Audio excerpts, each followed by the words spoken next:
Hello, everyone. Today I'm going to show you how to make an animated social media post, a graphic that you can share on Instagram or Facebook or any social media platform that has some animation.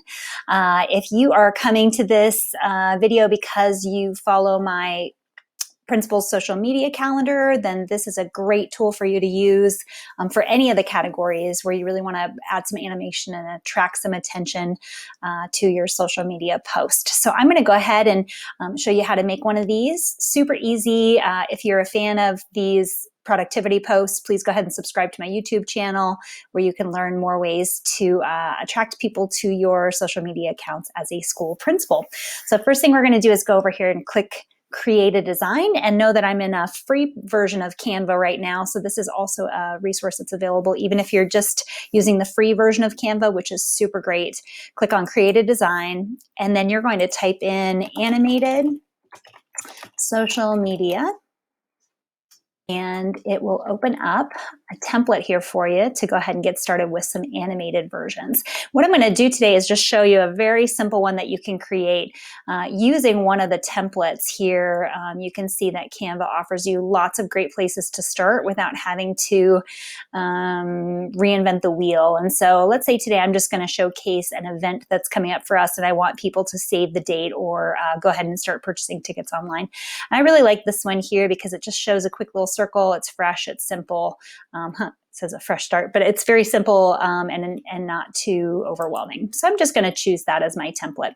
At my school, we have an event every spring that's called Empty Bowls. It's a fundraiser for a local food charity.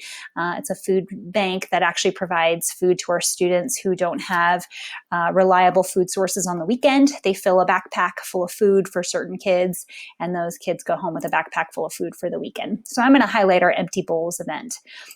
So what I can do here is, now that I'm in the template, I can start modifying all of these pieces. And essentially what I want to do is I just want to change the colors. I want to change some of the graphics, and I want to update the language so that it reflects my event. And then I'm going to download this and save it to my school's Facebook page. So I'm going to go ahead and start altering here. I'm in a text box, and what I'm going to do is highlight all of it and just type our event, Empty Bowls. I'm going to center that using the options at the top. And frankly, this is the 2020 Empty Bowls event. We do this every year, and so I'm going to update it with the year. Now, this event is to showcase pottery, and I can either upload one of my own photos that I have from previous events, or I can just pull some stock photo from Canva, which is what I'm going to do here today. So I'm going to could do this one of two ways. I can either just delete this. I think I'm going to do that. Just hit the delete key and it's gone. I'm going to come over here on the left to the toolbar. The next one down below says photos.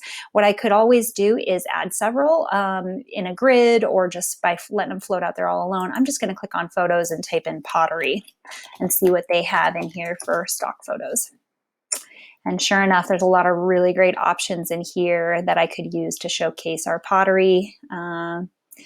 Let's see, let me find one that I really like. Now this is gorgeous. This might not completely represent the glazes that we use, but it's beautiful and eye-catching. So I'm gonna just go ahead and sort of put that back in the same place that the last picture was. Now notice that that circle that's going around is behind the photo. What I can always do is change the position of this photo by clicking position and then moving it backwards one layer. And you'll see that that's what happened. Now the circle runs on top of it, which is great. I don't want to leave here necessarily. It's spring, so let me go and look for some flowers that I'm going to want to put there instead. So I'm going to just look up flowers under photos again. And there's all sorts of options that pop up. I want one that has some spring feel to it, and here nothing says spring more so than tulips. And so what I liked was the way that it was laid out before, it was sort of a half photo. So I'm going to just do the same thing here. I'm going to stretch this guy out and make it bigger, and then drag it over to the side, and once again change its position so that it goes behind that photo, sort of like what we had before. So there you can see that I've altered it a little bit. I really want one of the tulips to show, so I'm going to do this, and then crop this photo back just a little bit so it's not so standoutish. And there we have it, a very similar layout to what we had before, but photos that I like myself. So now what I'm going to do is change this text. I want it to say, save the date, June 6th, 2020, tickets available at, we'll say, Spartan.school at Spartan.school. Trying to create a website here. Tickets available at our website. We'll just use that instead. And so what I can do here is I can alter this to really have any type of font that I like, any size, any color. Let's say I want to tie it together a little bit with this pink that's over here. I'm going to choose a color that sort of looks like it's in this image, which is maybe this bright pink, and that just makes it pop a little bit more. I can alter the size by dragging any of these corners, and I can of course alter the font that I'm using here by changing this, say, to something like Sunday. I'm going to want to make that smaller, which I can do up here too. Just complete and total flexibility. Now this isn't necessarily what I'd use. It's a little bit tough to see, but just for illustration purposes. This is one of our options. And then notice you've got this graphic here that is movable. What I may do in this instance is just make everything a little bit bigger. And there you have it. Maybe not the most visually pleasing graphic that I've ever put together, but at the same time, this shows a way that you can easily, very simply create a graphic with some animation for your upcoming events. Now, to test out what it looks like, you can always go ahead and click the play button up top here, and this will show you what it'll look like for your users who are accessing this on social media. So that's one way to see it. It goes forwards and backwards. To go ahead and use this now, you would just simply download your video.